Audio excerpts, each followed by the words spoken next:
जय हिंद सभी प्यारे साथियों को। मैं राहुल यादव आप सभी का स्वागत करता हूं अपने YouTube channel target classes UP पर। जी हां, जैसे आप सभी को पता है कि आप सभी के एग्जाम की डेट नज़दीक आ रही है और आपके दिल की जो धड़कनें हैं वो लगातार धक धक करते हुए बढ़ती चली जा रही हैं, क्योंकि अब आपके एग्जाम में बस बचे एक लिमिट में बचे हुए कुछ दिन बचे हुए हैं। ठीक है, और ये बचे हुए जो शेष दिन हैं, इस दिनों में घबराहट भी है, समस्याएं भी हैं और सिलेबस भी कंप्लीट नहीं है। यही सारी चीजें आपके दिमाग में चल रही हैं, तो चिंता करने की आपको बिल्कुल ज़रूरत नहीं है। आपके उत्तर प्रदेश पुलिस के एग्जाम के लिए जो भी सब्जेक्ट जरूरी हैं, इम्पोर्टेंट हैं, जहां से क्वेश्चन पूछे जा सकते हैं, पिछले पेपर जो आपका हुआ था 17-18 फरवरी को, जहां से जितने भी क्वेश्चन बने गए हैं पिछले पेपर के अकॉर्डिंग, हम लोग जो सारे छोटे छोटे जितने भी कंप्लीट हैं उनको एकदम संक्षिप्त और आसान भाषा में आप तक पहुंचाने का प्रयास कर रहे हैं, ताकि कम समय में ज़्यादा से ज़्यादा क्वेश्चन आप करके आ सके और इस बार आपका जो सिलेक्शन है वो पक्का हो सके। ठीक है, तो आइए इसी सेशन को लेकर आज हम लोग शुरुआत करते हैं। महत्वपूर्ण टॉपिक, ठीक है, साइबर क्राइम। आप सभी को पता है जो अभी पेपर हुआ था फरवरी माह में 17-18 फरवरी को, वहां पे साइबर क्राइम से हर शिफ्ट में 2 से 3 क्वेश्चन पूछे गए हैं।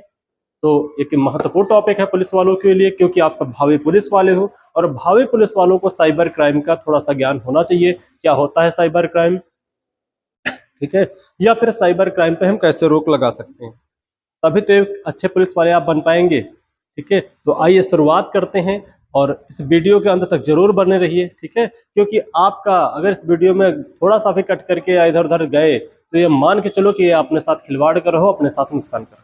तो वीडियो के अंत तक जरूर बने रहिए। ठीक है, दिया गया आपके सामने यूपी कांस्टेबल री एग्जाम साइबर क्राइम। ठीक है, और साइबर क्राइम ये वादा है आपसे कि इससे बाहर कुछ नहीं होगा। ठीक है, जितने भी साइबर क्राइम से क्वेश्चन बन सकते हैं वो पूरा का पूरा इसमें कवर करने का प्रयास किया गया, एकदम संक्षिप्त में, शॉर्टकट में, ताकि आपके दिमाग में कम पढ़ के ज्यादा क्वेश्चन आप हल कर पाए। तो ठीक है, आइए शुरुआत करते हैं साइबर क्राइम की। ठीक है, तो सबसे पहले हमें पता होना चाहिए साइबर क्राइम। ठीक है, साइबर क्राइम से संबंधित कुछ शब्दावली होती है, कुछ ऐसे शब्द होते हैं जो साइबर क्राइम से जुड़े हुए हैं, तो वो शब्द प्रयोग किया जाता है, तो आपको पता होना चाहिए वो शब्द कौन कौन से हैं। तो सबसे पहले आइए देखते हैं। सबसे पहले एक जो शब्द होता है वो शब्द होता है फिशिंग। आपको पता होना चाहिए फिशिंग शब्द क्या होता है। तो ये जो फिशिंग होता है ये प्रलोभन देकर, ठीक है, प्रलोभन देकर पासवर्ड प्राप्त करना या ठगी करना। ठीक है, और इसमें ईमेल का उस प्रयोग करके किया जाता है। ठीक है, इसमें याद रखना ईमेल का प्रयोग, ईमेल का प्रयोग किया जाता है किसमें, फिशिंग करने के लिए। ठीक है, ईमेल आप समझ रहे होंगे, मान लो कि हमने आपके पास ईमेल भेजा, मैसेज किया, या कुछ भी आपको एक अच्छा सा लालच दिया, या मैंने आपसे कहा कि मैं आप जहां पे आप जिस बैंक में आपका अकाउंट है उस बैंक से नाम लिया, स्टेट बड़ौदा, कोई भी बैंक जहां पे आपका खाता है, और हमने मैसेज किया आपको, ईमेल किया और बताया कि मैं बैंक से बोल रहा हूं, और आपका जो खाता है उसका केवाईसी किया जा रहा है, उसको अपडेट किया जा रहा है, जिसके लिए आपके पास एक ओटीपी आ रहा, आप ओटीपी नंबर हमें बता दीजिए। और आप एक अच्छे इंसान हैं, सच्चे इंसान हैं, ईमानदार इंसान हैं, और आप उनके बहकावे में आते हैं और जो ओटीपी नंबर आता है आप उसको बता देते हैं। फिर पता चलता है कि कुछ ही देर बाद आपका जो अकाउंट है, बैंक अकाउंट है, वो पूरा का पूरा खाली हो चुका है। ठीक है, तो जो ईमेल के जरिए आपसे जानकारी प्राप्त करते हैं, मैसेज के जरिए जानकारी प्राप्त करते हैं, ऐसे लोगों को बोला जाता है फिशिंग। ठीक है, वो लोग जो ठगी करने वाले लोग होते हैं उनको बोला जाता है फिशिंग करके हमारा पैसा गायब कर दिया गया है। अगला एक शब्द होता है विशिंग। ठीक है, फिशिंग और विशिंग। जो विशिंग होता है इसमें टेलीफोन के माध्यम से फिशिंग करना।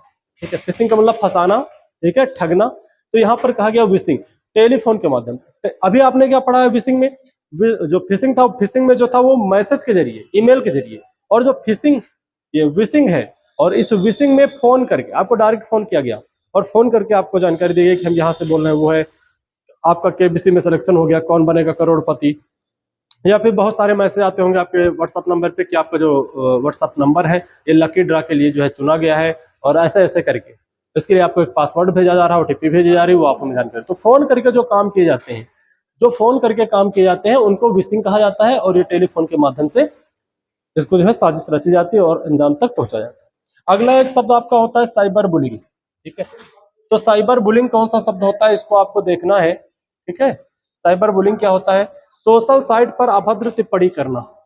ठीक है, साइबर क्राइम पर अभद्र टिप्पणी करना, साइबर क्राइम पर, ठीक है, क्या बोला गया, साइबर बुलिंग, सोशल मीडिया पर अभद्र टिप्पणी करना। ठीक है, मजाक बनाना या शर्मिंदा करना, धमकी देना, ठीक है, ये सारी चीजें आप याद रखना है। साइबर जो बुलिंग है, इसमें जो होता है, मान लो किसी ने सोशल साइट पे कोई भी एक जानकारी दिया है, कुछ भी किया कि मान लो कि किसी ने कोई एक पोस्ट कर दिया है या कोई वीडियो अपलोड कर दिया है, तो ऐसे करने पर आपने क्या किया, उसके वीडियो पे ऐसी कमेंट किया जो मजाक करने वाली हो, या ऐसे कमेंट कर दिया जिससे क्या होता है, शर्मिंदा करना, या कुछ मान लो किसी ने वीडियो अपलोड किया तो या कोई पोस्ट किया तो उस पर आपने धमकी दिया कि इस पोस्ट को हटा दीजिए वरना आपको कल का सूरज आप नहीं देखेंगे, आपको आपके घर से उठा लिया जाएगा। ऐसे धमकी भरे संदेश भेजना, ऐसे जो लोग काम करते हैं उनको बोला जाता है साइबर बुलिंग, ठीक है, उनको क्या बोला जाता है, साइबर बुलिंग बोला जाता है। अगला एक शब्द होता है हैकिंग। आपको पता होना चाहिए हैकिंग क्या होती है। कंप्यूटर नेटवर्क से जो निजी जानकारी चोरी की जाती है उनको बोला जाता है हैकिंग। ये बात आपके दिमाग में होनी चाहिए, ठीक है। कंप्यूटर नेटवर्क से निजी जानकारी चोरी करना हैकिंग कहलाता है। मान लो हमारा कंप्यूटर है, लैपटॉप है, कुछ भी है, उसमें कुछ हमारे पर्सनल डॉक्यूमेंट हो सकते हैं, हमारे कुछ पर्सनल चीजें हो सकती हैं जो हम किसी दूसरे को नहीं बताना चाहते, पासवर्ड हो सकते हैं, लेकिन हमारा सिस्टम से, हमारे कंप्यूटर से किसी ने ये जानकारी चोरी कर ली है, हैक कर लिया है, ऐसे चीजों को हैकर कहा जाता है, हैकिंग, ठीक है। आइए अगला देखते हैं। हाँ, फिर आपसे पूछा जाएगा कि बताइए आप हैकर कितने प्रकार के होते हैं। तो सबसे पहले आपको पता होना चाहिए हैकर कितने प्रकार के होते हैं। तो हैकर 3 प्रकार के होते हैं, ठीक है, इसको याद रखना। हैकर जो आपके होते हैं यह 3 प्रकार के होते हैं।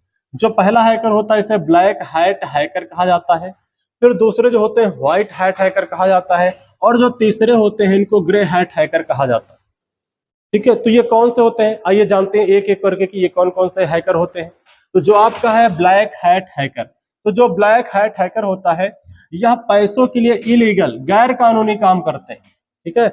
मान लो पैसों के लिए किसी का बैंक हैक कर लिया, या किसी कोई सरकारी वेबसाइट है या किसी प्राइवेट किसी संस्था की वेबसाइट है उसको हैक कर लेना, परेशान करना पैसे को लेकर, जो पैसों के लिए काम करते हैं इन्हें कहा जाता है ब्लैक हैट हैकर, ठीक है, पैसों के लिए गैर कानूनी काम करना।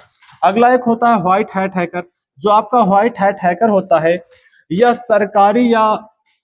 सरकार या पुलिस के लिए काम करता है, ठीक है, यह सरकार के लिए, इसको ठीक है, इसको याद रखना है, यह सरकार के लिए, ठीक है, यह सरकार के लिए या पुलिस के लिए काम करते हैं।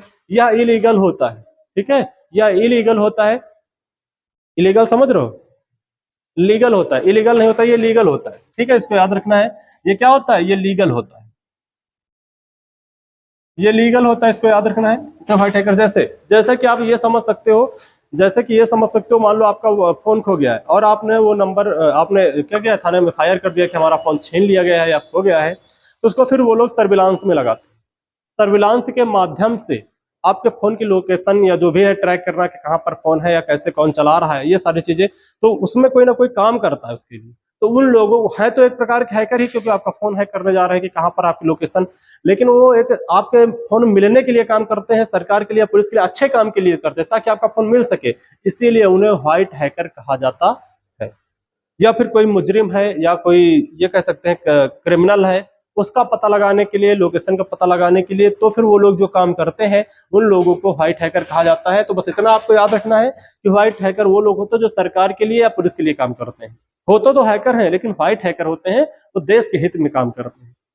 फिर अगले जो हैकर होते हैं ग्रे हैट हैकर, ठीक है, ग्रे हैट हैकर होते हैं, ये नए हैकर होते हैं, इनको याद रखना है, ठीक है, ये नॉट प्रोफेशनल होते हैं, ठीक है।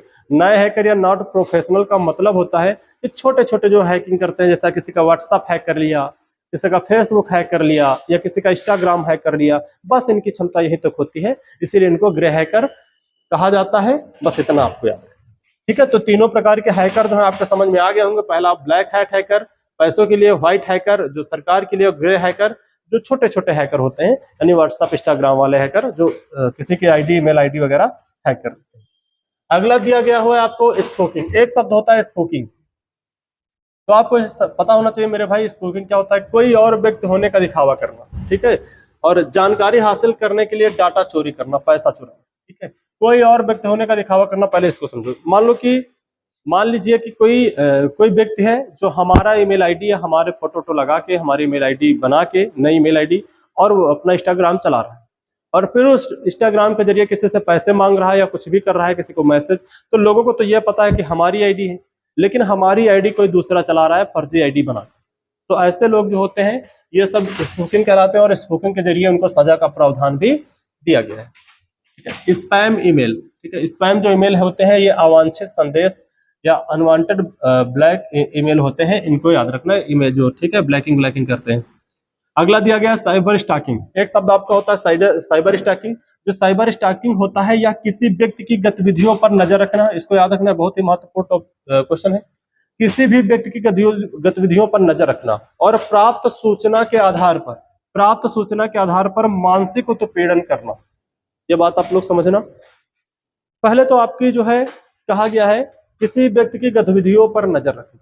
गतिविधियां क्या होती है, जैसे कि आप सुबह उठते हो, कितने समय उठते हो, फिर कहाँ टहलने जाते हो, फिर आते हो अपना नाश्ता पानी करने के बाद आप पढ़ने जाते हो किसी कोचिंग में, लाइब्रेरी में, किसी कॉलेज में, ठीक है। तो ये सारी चीजें, आप पढ़ने जाते हो, फिर कितने समय वापस आते हो, जब जाते हो तो वहाँ किसके साथ रहते हो, कौन कौन दोस्त है तुम्हारा, आने के बाद क्या करते हो, ऐसे सारी चीजों पर, गतिविधियों पर नजर रखना डेली का डेली, ठीक है। आप गतिविधियों पर नजर रखते हैं। फिर मान लो आपका कोई कमजोर पॉइंट है या कुछ ऐसा है जो आप सबको नहीं बताना चाहते, मान लो आप किसी दोस्त से मिलने गए और वो वीडियो किसी जो आपके ऊपर नजर रख रहा है उसने वो वीडियो बना लिया, आप घर में नहीं बताना चाहते या अगल बगल किसी को ना पता चलना चाहिए, उसने वीडियो बना लिया, फिर आपको मैसेज करता है आपका पास पड़ोस का है, लेकिन फिर आपको मैसेज करता है, आपको नहीं पता है कि ये कौन है, फिर आपको ब्लैकमेल करने का काम करता है। फिर कहता है कि हमें इतना पैसा चाहिए, नहीं तो मैं आपका ये वीडियो वायरल कर दूंगा। या आपसे कोई गलत काम करवाता है कि ये काम आप करिए, अगर नहीं करोगे तो मैं आपका वीडियो या आपकी चैटिंग या जो भी कुछ उसके पास रिकॉर्ड है आपका, वो मैं जो सोशल मीडिया पर डाल दूंगा। तो फिर क्या होता है, लोग परेशान होते हैं, उसके बातें मानते हैं और वो लोगों को ब्लैकमेल करता है। तो ऐसे लोगों को कहा जाता है साइबर स्टॉकिंग, ठीक है। साइबर स्टॉकिंग के तहत अगर ये लोग पकड़े जाते हैं तो इनको भी सजा का प्रावधान है। अगला एक दिया गया है सॉफ्टवेयर पायरेसी, ठीक है। तो जो सॉफ्टवेयर पायरेसी होती है, यह कॉपीराइट सॉफ्टवेयर को बिना अनुमति के डिजिटल रूप से डाउनलोड करना। नहीं समझ में आया? समझो, कॉपीराइट सॉफ्टवेयर, जैसे हमने मान लो ये वीडियो हम बना रहे हैं, मान लो ये हमारा वीडियो बन रहा है और ये वीडियो में हमने कॉपीराइट लगा रखा है, ठीक है, कॉपीराइट लगा रखा है सॉफ्टवेयर पे, और किसी ने इसको बिना हमारी अनुमति के, ठीक है, डिजिटल रूप से डाउनलोड कर लिया, डिजिटल रूप से डाउनलोड कर दिया, ठीक है भाई, डाउनलोड कर सकते हो, और यह वीडियो डाउनलोड करके किसी दूसरे यूट्यूब चैनल पे डाल देना। तो जैसे हमारा वीडियो किसी दूसरे यूट्यूब चैनल पे पड़ेगा, तुरंत कॉपीराइट आ जाएगा और उसका जो चैनल है वो ग्रोथ करना बंद कर देगा, ठीक है। बताते हैं एक चैनल पे अगर 3 कॉपीराइट लगातार आ जाते हैं तो फिर वो चैनल बंद हो जाता, आगे ग्रोथ नहीं कर पाता। इसलिए किसी दूसरे का वीडियो अपने यूट्यूब चैनल पे नहीं डालना चाहिए। तो यहाँ पर यही बात कही गई, सॉफ्टवेयर पायरेसी होती है, हमने प्राइवेसी लगा रखा है, और कॉपीराइट सॉफ्टवेयर को बिना अनुमति के डिजिटल रूप से डाउनलोड करना या अपलोड कर देना, इसी को कहा जाता है सॉफ्टवेयर पायरेसी। जो हमने प्राइवेसी लगा रखा है उसकी धज्जियां उड़ाना, ठीक है। इसके तहत उसके जो चैनल होगा उस पर क्या आ जाएगा, कॉपीराइट आ जाएगा। अगला दिया गया डाटा डिडलिंग। एक शब्द होता है डाटा डिडलिंग। ये डाटा डिडलिंग क्या होता है इसको समझने का प्रयास करिए। कंप्यूटर सिस्टम में, ठीक है, कंप्यूटर सिस्टम में इनपुट से पहले, इनपुट क्या होता है, इनपुट होता है वही जो आप लोग टाइपिंग वाइपिंग करके सेव करके रखते हैं, उसको बोलते हैं इनपुट। तो कंप्यूटर सिस्टम में इनपुट से पहले या उसके बाद डाटा का अनऑथराइज्ड रूप से बिना अनुमति के बदलना, इसको समझिए डाटा डिडलिंग क्या होता है। यहां पर कहा गया है कि कंप्यूटर सिस्टम में इनपुट से पहले, ये मान के चलिए कि मान लो जैसे कि हमने आपको साइबर क्राइम की क्लास हमें पढ़ाना था, तो हमने ये पूरा टाइपिंग शाम को किया। मान लीजिए कि हमने इसको पूरा टाइपिंग किया, पूरा अच्छे से क्वेश्चन सेलेक्ट किए, कौन सा क्वेश्चन पूछा जा सकता है, कौन सा नहीं पूछा जा सकता, सबको जो पूछे जाने वाले क्वेश्चन को सेलेक्ट किया कि इससे पहले यहाँ से क्वेश्चन पूछे गए और ये वाले जो क्वेश्चन है इनको पेपर में आने की संभावना है। हमने टाइप किया, टाइप करके अपना क्या कर लिया, लैपटॉप में टाइप करने के बाद हमने अपने जो क्या बोलते हैं उसको, पिन ड्राइव में उसको सेव करके रख ली। फिर कल सुबह हम क्लास में जाएंगे और अपना पढ़ाने का काम करेंगे, इसको हम पढ़ाएंगे, इस पे समझाएंगे, बच्चों को अच्छे से समझाएंगे। लेकिन वहीं पर क्या हुआ, कोई ऐसा था वहां पे या बाद में आया और हमारी पिन ड्राइव उठाता और उसमें कुछ जो टाइपिंग है वो गलत कर देता है या गलत चीजें डाल देता है, गलत वीडियो अपलोड कर देता है उसे हमारी पिन ड्राइव में। और हमें तो यकीन था कि हमारी पिन ड्राइव में बस हमारा जो हमने जो टाइप किया वही है, और हमारे बिना उसकी जांच किए हुए और उसको क्या कर दिया, डिजिटल बोर्ड पे हमने उसको लगा दिया। और जैसे हम लगाते उसमें फर्जी वीडियो, गलत वीडियो या फर्जी टाइपिंग जो कर दिया था उसने, वो सारी चीजें हो गई। फिर बाद में हमको अगर पता चलता कि किस व्यक्ति ने किया है तो उस व्यक्ति को डाटा डिलीलिंग करने के मामले में सजा भी करवा सकते हैं, ठीक है। तो ऐसे बहुत सारी घटनाएं आती हैं। आपके मोबाइल पे देखा होगा कोई दोस्त है, कोई हंसी मजाक में बहुत सारी फर्जी चीजें डाल देता है, भेज देता है, है ना, ये सारी चीजें। तो बिना अनुमति के कंप्यूटर सिस्टम में इनपुट से पहले उसके बाद कुछ डाटा को अंतराल रूप से अनुमति के बदलना, कुछ भी अगर आप चेंज कर रहे हो किसी की अनुमति के, तो ये क्या है, डाटा डबलिंग है और इसके तहत आपको सजा भी हो सकती है। अगला एक शब्द होता है लॉजिक बम। लॉजिक बम क्या होता है मेरे भाई, इसको देखिए, लॉजिक बम जो होता है ये सॉफ्टवेयर सिस्टम में जानबूझकर डाला गया कोड, ठीक है, जो आपका कंप्यूटर सिस्टम है जो जानबूझकर डाला जाता है ऐसा कोड जो दुर्भावनापूर्ण, इसका क्या है, दुर्भावनापूर्ण, आपको क्षति पहुंचाने का मानसिकता है, दुर्भावनापूर्ण सिस्टम को बंद कर देता है, ठीक है, दुर्भावनापूर्ण सिस्टम को बंद कर देता है और फाइलें हटाना शुरू कर देता है। मान लो आपके कंप्यूटर सिस्टम, उसमें हमने कुछ कोड डाल दिया है, क्या बोलते हैं, वायरस टाइप के, और वैसे वायरस ऐसा कोड है जो कि अभी से कुछ देर बाद, मान लो हमने डाल दिया अभी दोपहर में, आपका हमने मान लो लैपटॉप छुआ और उसमें हमने एक ऐसा कोड डाल दिया, वायरस डाल दिया, जो कि शाम 4 बजे के बाद आपका जो भी डाटा उसमें सेव है, फाइल्स है, कुछ पर्सनल डाटा है, वो सारा का सारा डाटा अपने आप डिलीट होना शुरू हो जाता है और डिलीट हो जाता है, ठीक है। ये लोग इसलिए करते हैं, अगर हम तुरंत आपका लैपटॉप फोन कुछ भी छुए और उसको हमने यूज किया और तुरंत आपका डिलीट कर दिया, तो जैसे वो देखेगा कि यार तुमने डिलीट कर दिया, लेकिन हम ऐसा कोड डाल देते हैं हमारे जाने के बाद 2, 4, 5, 6 घंटे बाद जब वो डिलीट होता है तो लोगों को हमारे ऊपर शक भी नहीं होता है। तो ऐसे जो केस करते हैं उनको बोला जाता है लॉजिक बम। अगला है तो एक शब्द होता है ईमेल बम्बिंग। तो आपको पता होना चाहिए ईमेल बम्बिंग क्या होता है। यह एक ही ईमेल पते पर, ठीक है, एक ही ईमेल पते पर एक ही जो है एक ही एड्रेस पर, ठीक है, एक ही एड्रेस पर या एक ही ईमेल पर कई डुप्लीकेट कॉपी भेजना, ठीक है। मान लो एक ही ईमेल पते पर हमारा ईमेल पता है और इसी पर एक जो है एक ही ईमेल की कई फोटोकॉपी बार बार भेजना, ठीक है। मान लो जो आपका ज्वाइनिंग लेटर है और ज्वाइनिंग लेटर की डुप्लीकेट कॉपी आपको बार बार भेजना, डेट बदल बदल के, थोड़ा बहुत इधर उधर चेंज करके, और आपके पते पर। तो ऐसा चीजों को क्या कहा जाता है, ईमेल बम्बिंग कहा जाता है, किसी को परेशान करना फर्जी ईमेल के जरिए। तो ये शब्द जो है ईमेल बम्बिंग के अंतर्गत आएगा और इसके तहत भी सजा का प्रावधान है। सूचना प्रौद्योगिकी कुछ अधिनियम है, इनको देखते हैं। आपसे पूछेगा कि सूचना प्रौद्योगिकी अधिनियम कब आया था, तो यह 2000 के अंदर 2000 में आया था। 9 जून 2000 को राष्ट्रपति की मंजूरी मिली। ये भी पूछा जाएगा कि जो सूचना प्रौद्योगिकी अधिनियम है इसको राष्ट्रपति के द्वारा मंजूरी कब दी जाती है मेरे भाई, तो याद रखना है 9 जून 2000 को राष्ट्रपति की मंजूरी मिलती है, ठीक है। फिर आपसे पूछेगा कि सूचना प्रौद्योगिकी जो अधिनियम है यह भारत में कब लागू होता है, तो यह 17 अक्टूबर 2000 को भारत के अंदर लागू होता है। फिर आपसे पूछेगा जो सूचना प्रौद्योगिकी अधिनियम है इसमें कितने अध्याय है, तो इसमें 13 अध्याय है मेरे भाई, याद रखना इसको, और इसके अंतर्गत 94 धाराएं आती हैं, ठीक है। तो आपसे पूछेगा इसमें कितने अध्याय है, तो 13 अध्याय है और 94 धाराएं। फिर आपसे पूछेगा संशोधन, पूछेगा कि सूचना प्रौद्योगिकी अधिनियम जो 2000 आया था इसमें कब संशोधन हुआ, तो इसमें पहला संशोधन जो हुआ था 27 अक्टूबर, इसमें जो पहला अधिनियम हुआ था यह 27 अक्टूबर 2008 के अंतर्गत हुआ था, इसको याद रखना, ठीक है, 27 अक्टूबर 2008 को हुआ था। अगला दिया गया है दूसरा संशोधन, ठीक है, जो इसमें दूसरा संशोधन हुआ था यह 5 फरवरी 2009, ठीक है, यह 5 फरवरी 2009 के अंदर इसमें दूसरा संशोधन हुआ था और इसमें 2 अध्याय, ठीक है, अध्याय 2 की धारा 3 में, ठीक है, अध्याय 2 की धारा 3 में इलेक्ट्रॉनिक हस्ताक्षर की जगह, इलेक्ट्रॉनिक हस्ताक्षर की जगह डिजिटल हस्ताक्षर शब्द जोड़ा गया। आपसे पूछेगा कि दूसरा संशोधन जो 5 फरवरी 2009 को हुआ था इसमें क्या हुआ था, तो इसमें अध्याय जो 2 है उसकी धारा 3 में इलेक्ट्रॉनिक हस्ताक्षर की जगह पर डिजिटल हस्ताक्षर शब्द को जोड़ा गया था। इस बात को आप लोगों को याद रखना है। अगला आपके सामने दिया गया है साइबर क्राइम से संबंधित महत्वपूर्ण तथ्य। तो इसमें सबसे पहले आपसे पूछेगा कि भारत का पहला साइबर पुलिस स्टेशन कहां पर खोला गया था, ठीक है। तो भारत का पहला साइबर पुलिस स्टेशन कहां पर खोला गया था, तो इसको आपको याद रखना है, यह बेंगलुरु के अंदर खोला गया था, ठीक है। भारत का पहला साइबर पुलिस स्टेशन जो था वह बेंगलुरु के अंदर खोला गया था। अगला दिया गया भारत का पहला राज्य जहां सभी जिलों में, भारत का पहला राज्य जहां सभी जिलों में साइबर पुलिस स्टेशन है, तो याद रखना है मेरे भाई, भारत का वह पहला राज्य है महाराष्ट्र। महाराष्ट्र भारत का एक ऐसा जिला बन चुका है जहां पे हर जिले में साइबर पुलिस स्टेशन है। अगला दिया गया है आपके सामने, लेकिन आप एग्जाम देने जा रहे हैं उत्तर प्रदेश पुलिस का, तो उत्तर प्रदेश से ज्यादा संभावनाएं हैं साइबर में पूछने की। तो आइए आपसे पूछा जाएगा कि बताइए उत्तर प्रदेश का पहला साइबर पुलिस स्टेशन कहां पर खोला गया था, तो याद रखना मेरे भाई, आपसे जब भी ये पूछेगा यूपी का पहला साइबर पुलिस स्टेशन तो लखनऊ और नोएडा के अंदर खोला गया, ठीक है। पहली बार बनाए गए लखनऊ और नोएडा में एक साथ बनाए गए थे, तो चाहे लखनऊ दे दे ऑप्शन में, चाहे नोएडा दे दे।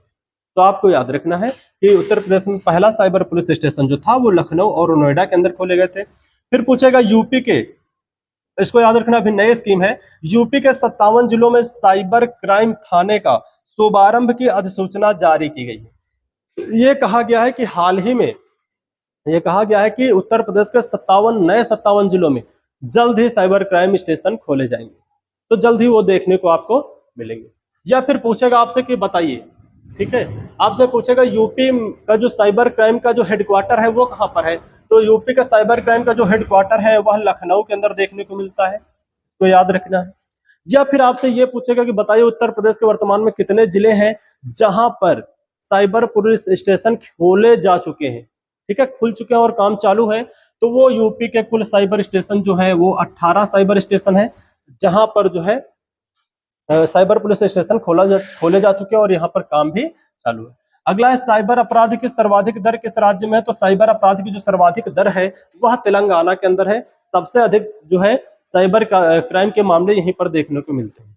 अगला दिया गया साइबर क्राइम पुलिस स्टेशन, तो जो साइबर क्राइम पुलिस स्टेशन सर्वाधिक की बात की गई है, तो सर्वाधिक साइबर क्राइम पुलिस स्टेशन कहां पर है, तो यह महाराष्ट्र के अंदर देखने को मिलते हैं। यह मैंने आपको पहले भी बता दिया, ठीक है। ये सारे साइबर क्राइम से क्वेश्चन थे, ठीक है, तो ये सारे क्वेश्चनों को आप सभी को याद रखना है, ठीक है। और आज के लिए बस इतना ही। जय हिंद, जय भारत।